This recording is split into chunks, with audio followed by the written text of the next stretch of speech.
Hello dear friends, আজি মই লৈ আহিছোঁ ক্লাছ 11 কেমিষ্ট্ৰি চেপ্টাৰ 2 পৰমাণুৰ গঠন ষ্ট্ৰাকচাৰ অফ এটম। এই চেপ্টাৰৰ NCERT most important topic plus example আৰু এক্সাৰসাইজৰ কুৱেশ্যনবিলাক বাছি দিয়া হ'ব আৰু এইখিনি পঢ়িলে তোমালোকৰ বোৰ্ড এক্সামত কমন পৰিব।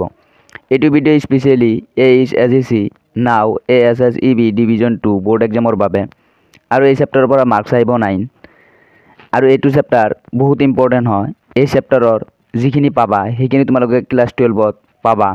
যে ক্লাছ 12 ফিজিক্সৰ এটা চেপ্টাৰ আছে এটম পৰমাণু, সেইটো চেপ্টাৰৰ অলমষ্ট ইয়াৰে 50% টপিকখিনি পাবা আৰু সেইখিনি পঢ়িলে সেইটো চেপ্টাৰ কভাৰ হৈ যায়।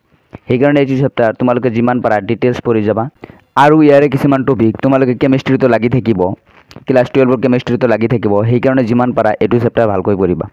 ফাৰ্ষ্ট অফ অল এইটো চেপ্টাৰৰ ইম্পৰ্টেণ্ট টপিকখিনি চোৱা। যে তোমালোকে MCQৰ কাৰণে চাবা যে ইলেক্ট্ৰন, নিউট্ৰন, প্ৰটন আদিৰ আৱিষ্কাৰ কোনে কৰিছিল। যে এক মাৰ্কৰ কুৱেশ্যন হ'ব পাৰে যে ইলেক্ট্ৰন কোনে আৱিষ্কাৰ কৰিছিল বা নিউটন প্ৰটন কোনে আৱিষ্কাৰ কৰিছিল, MCQ হ'ব পাৰে। ইয়াৰে ডিটেইলছ চাব নালাগে, তোমালোকে MCQ কাৰণে চাবা। নেক্সট তোমালোকে এইটো টপিক ইম্পৰ্টেণ্ট যে ৰাদাৰফৰ্ডৰ নিউক্লিয়াৰ পৰমাণু আৰ্হি, যে ৰাদাৰফৰ্ডছ নিউক্লিয়াৰ মডেল অফ এটম। ইয়াৰে সিদ্ধান্ত 2025ত আহিছিল। পৰ্যবেক্ষণ, সীমাবদ্ধতা, লিমিটেশ্যন সকলোখিনি চাবা। এইটো টপিক ভেৰি ভেৰি ইম্পৰ্টেণ্ট হয়, ইয়াৰ পৰা কুৱেশ্যন সুধি থাকে।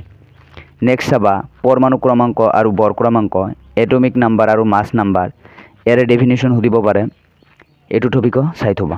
নেক্সট চাবা সমবাৰী আৰু সমস্থানিক, আইচ'বাৰ্ছ এণ্ড আইচ'টপছ, ইয়াৰ পৰা 2025ত কুৱেশ্যন আহিছিল যে ইয়াৰে ডেফিনেশ্যন আৰু এক্সাম্পল সুধিছিল, এইটো টপিকে চাই থ'বা।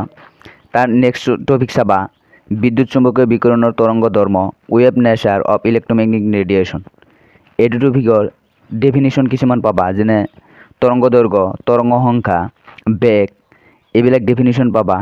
ইয়াৰে নিউমেৰিকেলো চাব লাগিব, ইয়াৰ পৰা নিউমেৰিকেলো অহাৰ সম্ভাৱনা আছে, চাবা। নেক্সট চাবা হাইড্ৰজেনৰ ৰেখা প্ৰণালীৰ ব্যাখ্যা, explanation of line spectrum of hydrogen. এইটো 2025ত ইয়াৰ পৰা কুৱেশ্যন আহিছিল যে বৰৰ তথ্যৰ সহায়ত যে হাইড্ৰজেনৰ ৰেখা প্ৰণালীৰ ব্যাখ্যা কৰিব লাগে, 3 মাৰ্কৰ কাৰণে কুৱেশ্যন আহিছিল। নেক্সট টপিক এইটো ভেৰি ভেৰি ইম্পৰ্টেণ্ট হয় যে হাইড্ৰজেন পৰমাণু সম্পৰ্কে বৰৰ আৰ্হি, বৰছ মডেল ফৰ হাইড্ৰজেন এটম। এইটো টপিক ইম্পৰ্টেণ্ট হয়, ইয়াৰে যিখিনি আছে অল টুডেৰ চাবা।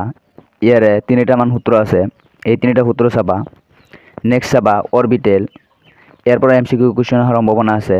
এটা সৰু টপিক আছে তোমালোকে চাবা, যে যেনে S অৰবিটেল, P অৰবিটেল, এইবিলাকৰ পৰা কুৱেশ্যন অহাৰ সম্ভাৱনা আছে।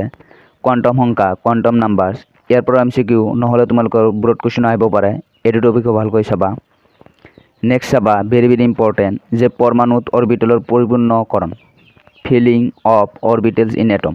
ইয়াৰ কিছুমান নীতি আছে, যেনে আববাও নীতি, পাউলৰ নিখুঁত নীতি, সুন্দৰ নীতি, এইবিলাক নীতি চাবা। ইয়াৰ পৰা কুৱেশ্যনৰ সম্ভাৱনা আছে, ডাইৰেক্ট সুধিব যে নীতিটো লিখা, এনেকুৱা ধৰণৰ কুৱেশ্যন আহিব পাৰে। এইকেইটা টপিক চালে অলমষ্ট তোমালোকৰ কভাৰ হৈ যাব। এতিয়া আহিবা NCERT এক্সাম্পল, এইকেইটা এক্সাম্পল চাবা যে 1, 2, 3, 4, 5, 6, 12, 14, 17, এইকেইটা এক্সাম্পল চাবা। যদি তোমালোকে এক্সাম্পলৰ কুৱেশ্যন আৰু এক্সাৰসাইজৰ কুৱেশ্যনবিলাক নোচোৱা, তোমালোকে যিমান পাৰা টপিককেইটা আৰু টপিক কিছুমান কভাৰ কৰি দিবা। নেক্সট চাবা NCERT এক্সাৰসাইজৰ কুৱেশ্যনবিলাক 3, 4, 5, 6, 23, 24, 25, 28, 29, 66, এইকেইটা কুৱেশ্যন চাবা। আৰু তোমালোকৰ লাষ্ট এটা টপিক বাকী আছিল যে ইলেক্ট্ৰনীয় বিন্যাস, ইলেক্ট্ৰনিক কনফিগাৰেশ্যন, এইটো তোমালোকে চাবা। এইটো তোমালোকে ক্লাছ 12ত লাগি থাকিব। ইলেক্ট্ৰনিক কনফিগাৰেশ্যন, ইয়াৰ পৰা MCQ কুৱেশ্যন আহিব পাৰে, যে ক্ৰমিয়াম আৰু কপাৰৰ ইলেক্ট্ৰনীয় বিন্যাস লিখিব দিব পাৰে। এইখিনি চালেই তোমালোকৰ ইয়াৰ ভিতৰত কমন পৰিব। ইয়াৰ আগৰ ভিডিঅ'ৰ চেপ্টাৰ 1ৰ দিয়া হৈছে, যদি সেইটো ভিডিঅ' চোৱা নাই ডিছক্ৰিপশ্যনত লিংক দিয়া থাকিব, গৈ চাই ল'বা। ভিডিঅ'টোত লাইক কৰিবা, তেতিয়া মই নেক্সট ভিডিঅ'ৰ কাৰণে উৎসাহ পাম। আৰু যদি চেনেলটোত নতুন আহিছে চেনেলটো ছাবস্ক্ৰাইব কৰি ল'ব। Thank you all of U.